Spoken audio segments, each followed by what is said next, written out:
మంచి మనిషి కూడా, మంచి స్నేహితుడు, మంచి మనిషి. ఆ నెట్వర్క్ ఇటువరకు ఏం లేదు ఆయనకు, నెట్వర్క్ చేసుకుంటాడు కాదు, ఆయన మంచితనం వల్లనే అందరూ ఆయన ఇష్టపడతారు. కవిగా ఎంత షార్ప్నెస్ ఉంటుందో, ఎంత ప్రతిభావంతుడో, వ్యక్తిత్వంలో అంత సౌమ్యుడు. అందుకని నేను రవితో నాకు చాలా ఆయన చిన్నప్పుడు ఆయన విద్యార్థి దశ నుంచి కూడా ఎరిగినవన్నీ ఒకే రకమైన రాజకీయ దృక్పథం ఉన్న కుదురు నుంచి వచ్చిన వాళ్ళం. అది పిల్లలమర్రి సార్ కూడా అక్కడి నుంచి వచ్చిన వాళ్ళే. అట్లా నేను రవి పట్ల గౌరవం ఉంది. నేను మీరు ఊపేగి అన్నీ బంద్ చేసుకునే ఉన్నాను, ఎందుకంటే ఊపడం అనేది ఈడ రాతల్లో రవి మాత్రం ప్రాక్టీస్లో ఉన్నాడు, చేస్తున్నట్టు రాసేదానికి అర్థం ఉంది. మేము ప్రాక్టీస్లో లేవు కనుక, ఎందుకు లేవంటే మేము వచ్చిన దృక్పథం ఒక రకమైంది. గిచ్చన్న గిరిమల్లెలు నక్సలిబరి నావ గదులుతున్నదో, గండాలు దాటుకుంటా ఈ నావ గమ్యానికి వస్తున్నదో అని రాసినోనే. సిలిగిరిలో పుట్టింది, సిక్కులు చేరింది, నాగావళి వంశధారింట సాగింది మా అని తోవకు చుక్కాని చారు మజుందార నావకు తెరచాప చంద్రపుల్లారెడ్డి వెలుగుల దివ్యలు తరిమల డేవీలు ఓరుగాలి దరువు పాణిగ్రాయి పాట ఆదిరెడ్డి శాము రంగవల్లి లాంటి వేలాది వీరుల రక్త తర్పణతో దండు గదులుతున్నదో, గెరిళ్ళ గండు గదులుతున్నదో, మనువు సంతతి కానీ కంట్ల మట్టి కొట్టం అనే పాట చెప్పినాక అది జరుగుతున్న క్రమంలో వచ్చిన అనేక వైఫల్యాల వల్ల ఏం చేయలేనప్పుడు ఎందుకు రాయాలని కూర్చొని నా తోసిన రాసుకుంటూ ఉన్నాను. నేను ఏం చేస్తలేను. అదే కాదు, ఉద్యమాలు కూడా ఇంత సీరియస్ కవిత్వం, అద్భుతమైన కవిత్వం రాస్తున్న రవి. మొన్న ఎలక్షన్ చూస్తే 1000 విగ్రహాలు ఉంటాయి, 1000 ఓట్లు రావు. అవన్నీ ఇప్పుడు సందర్భం కాదు. అందుకని నేను ఏం చేయకుండా నన్ను పిలిచినాడు. ఆ పిలవటం అనేది రవి సంస్కారం. ఎందుకంటే రవితో నాకు ప్రేమ. అన్నిటికంటే చలం శ్రీశ్రీకి చలం యోగ్యతాపత్రంలాగా ఇలా సిద్ధార్థ మాట్లాడిన స్పీచ్ సూపర్ రవికి. ఎందుకంటే రాజకీయ కవిత్వం, ఆస్తిత్వవాద కవిత్వం కానీ దానికి పునాదన నగ్నముని, పైడి తెరేషు, మద్దూరు నాగేష్ బాబు, ఎండూరి గారు, వీళ్ళు కలికూరు ప్రసాద్, ఐకన్స్ నాగపుర సుందరరాజు, వాళ్ళంతా ఒక సీరియస్ దాంట్లో. కానీ ఆ తర్వాత వచ్చిన కొత్త అంటే వాళ్ళేమో రవికి ఉన్నది వాళ్ళకు సమస్య ఏంటంటే రవికి ప్రాక్టీస్ కూడా ఉంది, పైగా విస్తృత వాళ్ళేమో భావుకత్వంతో ప్రశ్నలు వాళ్ళ చదువు తక్కువ ఉందంటే ఎండూరి గారి అనేది. మద్దూరి కానీ పైడి రాసినప్పుడు ఆ లాజిక్ వేరు. రవిలో అదృష్టం అంటే ఒకవైపు నాకు తెలిసిన కవిత్వాన్ని అంచనేసే ఒక వాగ్గేయ సాహిత్యం అట్లా లేదు, కానీ నగ్నమునిలాగా కనపడతాడు. ఒక మంచి గాఢత ఉన్న అంటే సందూక మీద మోకరత్నం రాసినాడు, నారాయణ స్వామి రాసినాడు. కానీ రవి పోయమే చాలా నాకు అనిపించింది వాళ్ళందరికంటే కూడా చాలా. ఎందుకంటే అందులో ఆయన చెప్తాడు, మా అమ్మ పెళ్లినాటి ఆకలితో దిగిన ఫోటో అనే మాట చాలా సున్నితమైన భావ వ్యక్తీకరణకు, సున్నితత్వాన్ని అంటే ఆయన ఎప్పుడైతే రవి రాజకీయాలు ఇవన్నీ మాట్లాడుతున్నప్పుడు చాలా తీవ్రంగా ఉంటాడు. కానీ ఎప్పుడైతే కుటుంబంతో తన జీవితంలోకి వెళ్ళిపోతాడో, తన డప్పులోకి వెళ్ళిపోతాడో, తన వాదంలోకి వెళ్ళిపోతాడో, అప్పుడు అత్యుత్తమైన మానవ జాంబవ మహర్షిలాక మానవీయ మూర్తిగా వస్తాడు. ఒక బౌద్ధ ఋషిగా వస్తాడు, ఒక జైన ఋషిగా వస్తాడు. కువ్వకు సప్పలేయడం కరెక్ట్, కానీ ఆ సప్పలేయడం కూడా వేస్తే మన జాతి, మా తాత చెప్పేది, అరే సచ్చిందాన్ని వేసేదిరా మేము బతికిందాన్ని. మా పక్కన అంటే మాకు అదృష్టం తెలంగాణ లేక మా ఆంధ్రలో మాలవాడ వేరు మాదేవాడ వేరు, మాది ఆంధ్ర దరిద్రం. అది తెలంగాణ అట్లా కాదు, మా ఇంటి ముంగల్నే మాదిగళ్ళు అంటే మాలలు ఒక్కటే కలిసి ఉంటాయి. నేను మన మా ఊళ్ళో హరిచంద్ర దుఃఖం అన్నాడే కన్నీరు హరిచంద్ర నాటకం వేస్తే చాలామంది రాష్ట్ర స్థాయి సంగీతకారులు రచయితలు వస్తే ఎవరి టెంకాయ కొట్టాలంటే మా ఊళ్ళో బాలమ్మని మాదిగా ఒత్తుని కొట్టాం. మొత్తం బ్రాహ్మణులంతా పరిశానం, మా ఊళ్ళో ఉన్నారు. ఆమెతో టెంకాయ కొట్టి మొదట ఓపెనింగ్ ఆమెతో ఇచ్చాం. ఊరు పరిశానం అసలు ఇదేందని. అంటే ఎందుకంటే అలాంటి మాదిగలలో ఒక దున్నయ్య దాస్ కానీ, శివనాగమయ్య కానీ, ఒక మచ్చయ్య దాస్ కానీ పూర్వాశ్రమంలో ఈ దేశంలో మన కవిత్వం అనేది పాఠ్యాంశాలు అకాడమిక్ దానెమ్మని మించిన జ్ఞాన సంపద, అలంకార సంపద ఉన్న వాడలు మన వాళ్ళు, మన తాతలు. తింటిగలిగితే బాగా నెత్తురు కండలను ఇక బెరిగి తుదకును పండుటాకు విదంబునను భూమండలంబున రాలిపడుదలని ఏ ప్రాస తెలియకుండా రాస్తున్నారు. జ్ఞానమనేటి గుందవాతి దేహమనేటి నారజీరి స్వాభిమానమును సేతాడు వేని, సేతాడనే పదాన్ని కవిత్వ వస్తువుగా తీసుకురావచ్చు. అజ్ఞానమును బిగగుంజి బిగ్గర దాటరా, మాయను దాటరా, మార్కెట్ మాయ, ప్రపంచీకరణ మాయ కాడి నుంచి ఇప్పుడు ఆ తమ్ముడు వాడిన దళిత ఉద్యమాల్లో జరుగుతున్న అంటే శోకం ఎప్పుడు గుర్తుపెట్టుకోండి. ఆఫ్రికా చినువాబిచి చెప్పినా ఎవరు చెప్పినా, ఈవెందో పాలస్తీనా కవి చాలా సీరియస్గానే చెప్తాడు. బయట దుఃఖం ఎంత ఉంటుందో నీ సమూహంలో కూడా నీకు చేసిన గాయాలన్నీ ఉంటాయి. ఏ ఉద్యమం అనేసుకోండి, అది నక్సల్బరి ఉద్యమం, దళిత ఉద్యమం, దళితవాడ, మాలవాడ, మానవ ప్రవృత్తిలో ఉంది. ఆ కోణాన్ని అట్లా ప్రకటిస్తున్నప్పుడు చాలానే మీకు దళిత జీవితంలోకి రాండి అంటరాని వసంతం చదివినాను నేను అనరానే, కానీ అక్కడ పడుతున్న వేదన దళితుల్లో 10 మంది 5 మంది నడదమ్ములు, కాస్త డబ్బులున్న వాళ్ళు, కాస్త బలమైన వాళ్ళు, ముస్లిం కమ్యూనిటీ కానీ, రెడ్లు కానీ, ఎవడైనా కానీ మానవ అంతరాత్మదే. ఆ దుఃఖం బయట దుఃఖం ప్రధానమైంది. ఆ దుఃఖానికి కారణం కానీ మనలో రావాల్సిన ఈ మార్పు కోసం మనందరికంటే ముందే ఆస్తిత్వవాదాలు చినివే అభిజ లాంటి వాళ్ళు చెప్పకముందే, ఒక లాంగ్స్టన్ లాంటి వాడు చెప్పకముందే దళిత వాడల్లో నీకు నీవే నీ సమాజంలో అత్యుత్తంగా వికసించాలని చెప్పిన దున్నయిద్దాసులు పుట్టిన పరంపర ఈ దేశంలో చాలా సీరియస్గా ఉంది. అది ఉండటం వల్లనే మేము కవులైన రచయితలైనాం. మీరు మా ఊరికి వస్తే మీకు ఒక పాఠశాలలాగా వినపడుతుంది, ఒక ట్రెడిషన్ ఉంటుంది. అదృష్టం అంటే రవికి అందుకే ఫస్ట్ పోయిన కవిత్వ పోయిన నేను ఎందుకంటే రవి గురించి చెప్పే ఉపన్యాసం కాదు, బుద్ధుడి అడుగుజాడుల్లో గుప్పడు ప్రేమను గుండె కింద మోస్తూ విస్తరిస్తుంటాను. పారే ఉడుకునెత్తురు కోసం నువ్వు వేట కుక్కలు ఎదురు చూస్తావు, నీది మృగనీతి, ఇవ్వడం మాత్రమే తెలిసిన దేహం నాది అనే మాట జైనులకు, బౌద్ధులకు, ఆచార్యులకు, సిద్ధులకు, ఈ దళిత బహుజన సాంప్రదాయంలోని మహనీయులు ఉన్నారు. మీకు కనుక అంబేద్కర్ లాంటి మహనీయుడు అక్కడ ఈ మనవాదంతో, ఈ ఆధునిక వ్యవస్థను, రాజ్యాంగంతో కానీ ఒక కర్ణాటక ప్రాంతంలో లక్షలాది మంది ఇప్పటికీ జరిపే ఒక మాదిగ శివనాగం అనే మడేలు మార్చే జాతర కనుక మీరు వస్తే, దున్న ఇద్దాస్ పరంపర జరిగే జాతర కనుక మీరు వస్తే, ఈ తత్వంలో ఎంత మానవీయత ఉందో నాతో చెప్పినారు. మా ఇంటి పక్కన మీరు రాస్తేనే వేస్తాను, మనం ఎప్పుడు బతికిన గుడ్లను కువ్వ సప్పలైపోయేది, చనిపోయిన వాటిని వేసేది.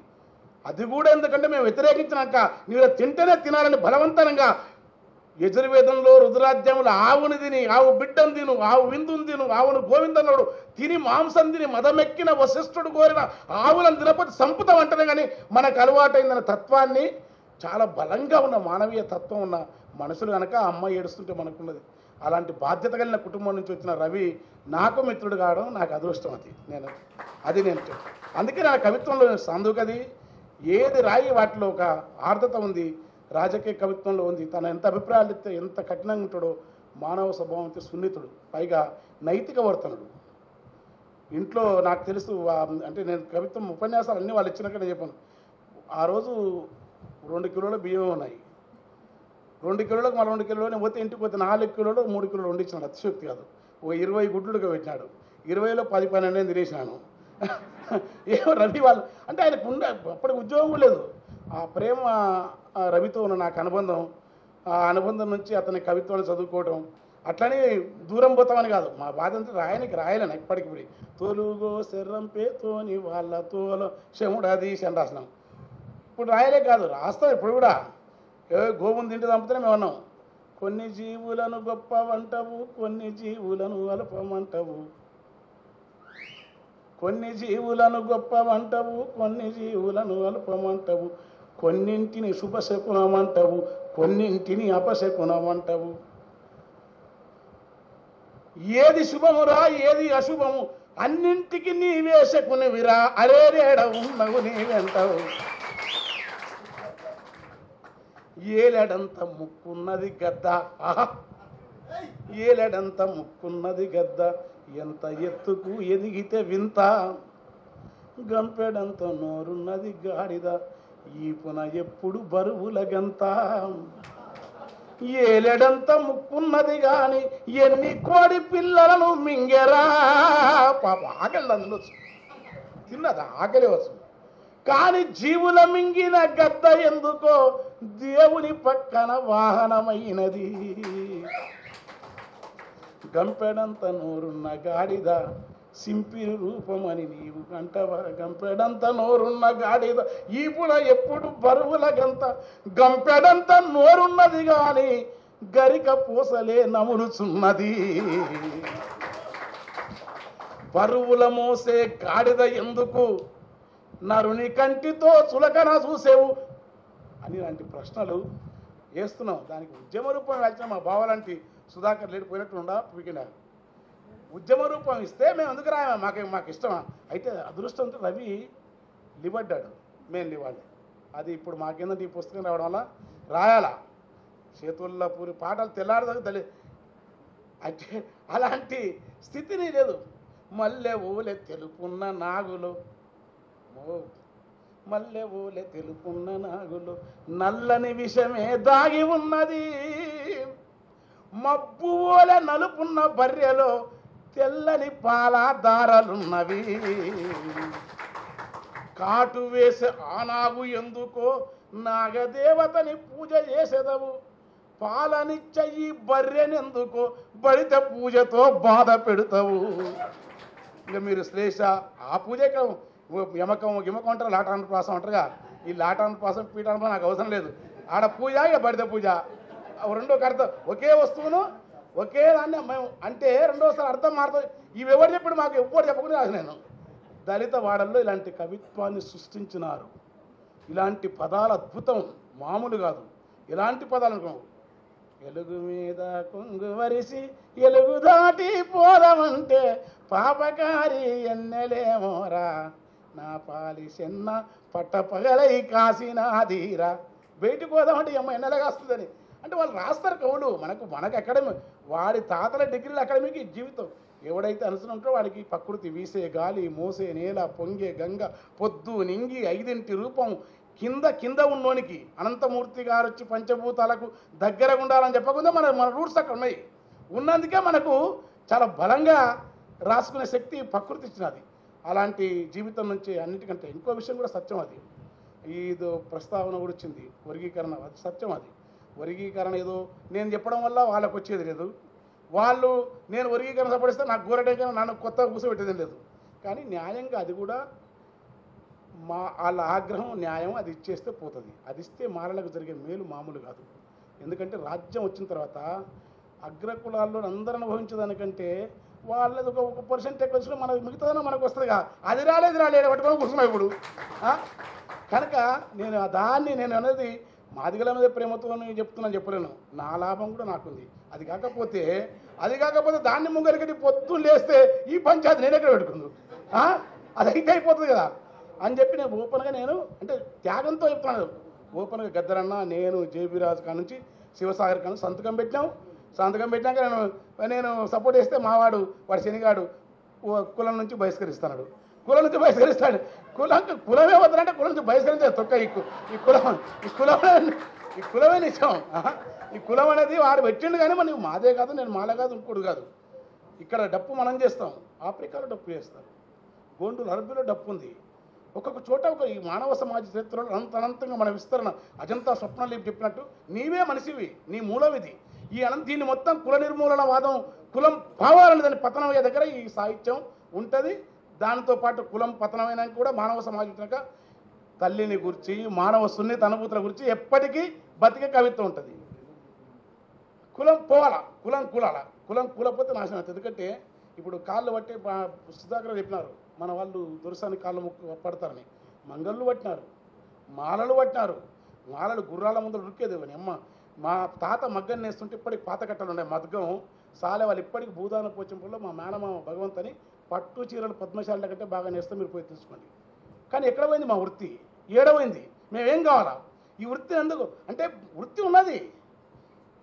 లెక్కలు చెరువు నీళ్ళ లెక్క కట్టి నీరటి కాడు, ఈ లెక్కతో నీ కాలువ కింద నిమిషాల్లో చెప్పేది. అంటే ఇన్ని నీళ్లు ఇంత క్యూసెక్ టీఎంసీ కాదు చెప్పేసి ఇన్ని నీళ్ళు ఇది పొలానికి అని.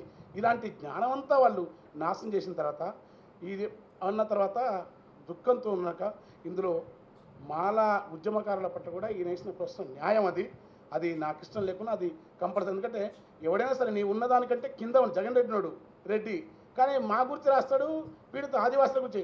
నీకంటే కింద ఉన్నవాడు ఎప్పటికీ నీకంటే ఒక రెట్లు మానవీయంగా ఉంటాడు. అది సత్యం. అది నీకంటే పైన ఉంటాడు. అది సత్యం. అది సృష్టి ధర్మం. అది ఎవడైతే కింద ఉంటాడో వాడు ఉత్తమం ఉంటాడు.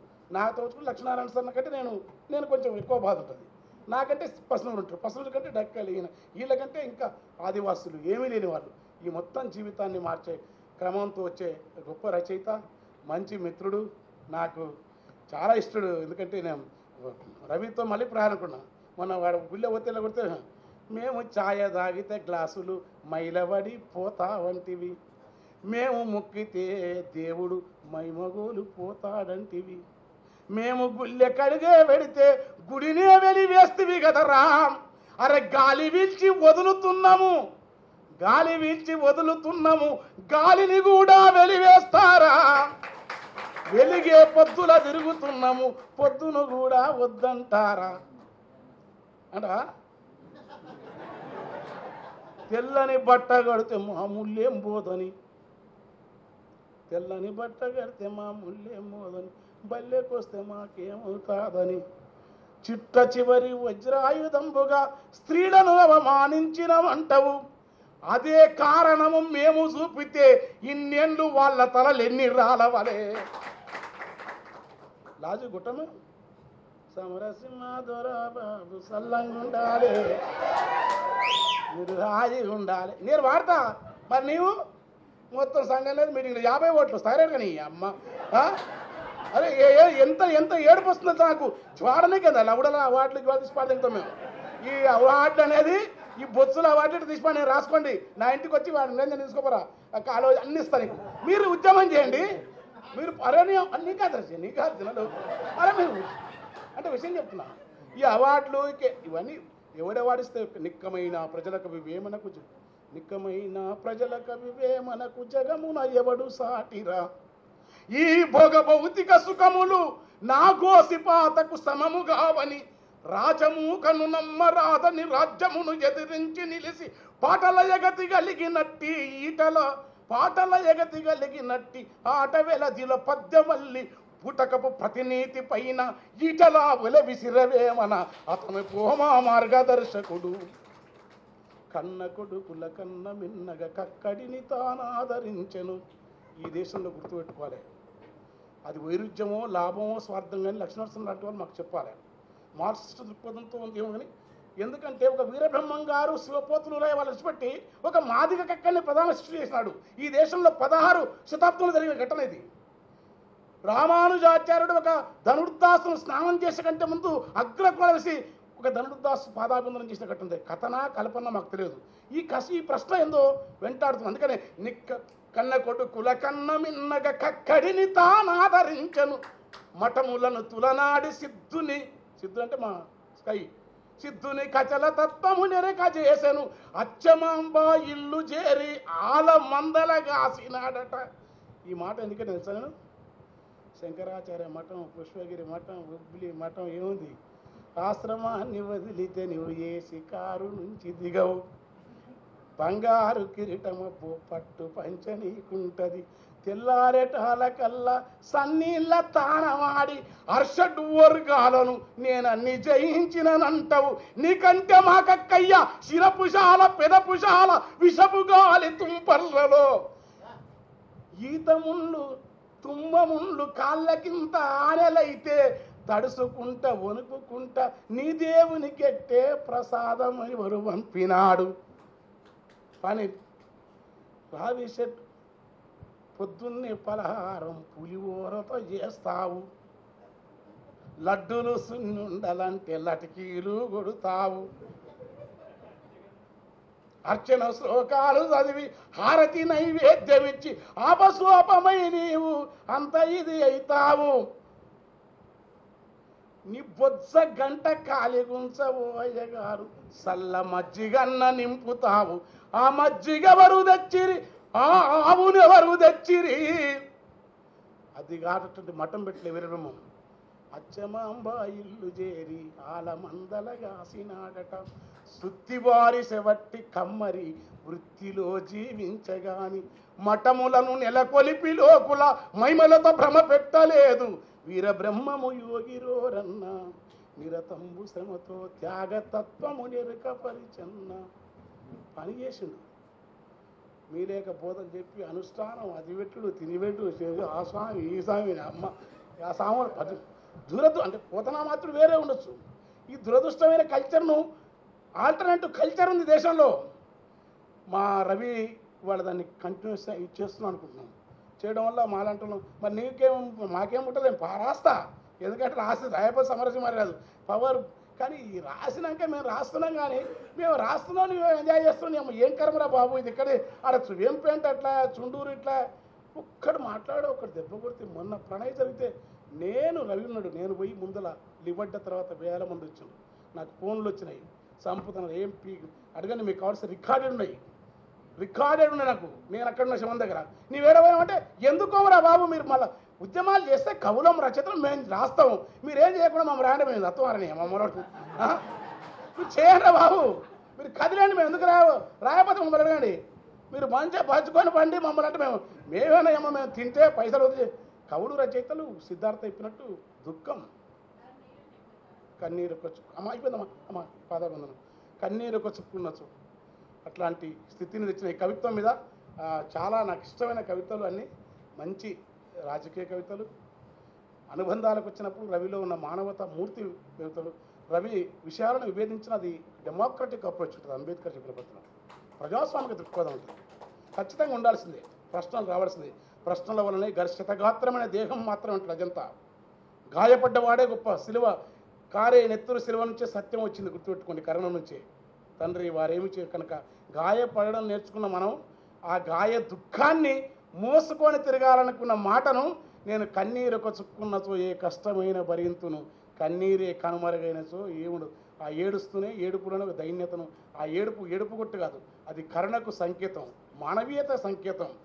రాజ్యము అగ్రకుల రాజ్యము నిరంకుశమైంది, దళిత సమాజం ప్రజాస్వామికమైంది. రాజ్యం అగ్రకుల రాజ్యం హింసాత్మకమైంది, దళిత సమాజం అత్యంత మానవీయమైంది. అందుకనే వాళ్ళ రంపెలను కానీ వాళ్ళ ఆడలు కానీ వాళ్ళు ఎప్పుడూ పనికి తప్ప ప్రయోగించలే. అలాంటి రాజ్యానికి వ్యతిరేకంగా జరిగే దళిత ఉద్యమం అత్యంత ప్రజాస్వామిక మానవీయ స్ఫూర్తితో కబీరు, నామదేవు, తుకారాం, అల్లమాప, బక్కమాదేవి, దాసమయ్య, ముకుందూరు, చెన్నదాసు, వీరబ్రహ్మం, కక్కాయ, భాగరెడ్డి వర్మ. భాగరెడ్డి వర్మ ఒక అద్భుతం కవిత రాసిన మా భాగయ్య రాసినాడు. నేను అదే నా రవి గురించి నీకేం తెచ్చు, మా ఎవరో ఫోన్ చేశాను అంటే నువ్వు ఒకసారి భాగయ్య గురించి నీకు రాసిన ఒక కవిత, మాకు రవి కవితలో భాగ్యరెడ్డి గురించి చెప్పి మాట్లాడుకొని చెప్పిన అది. Thank you.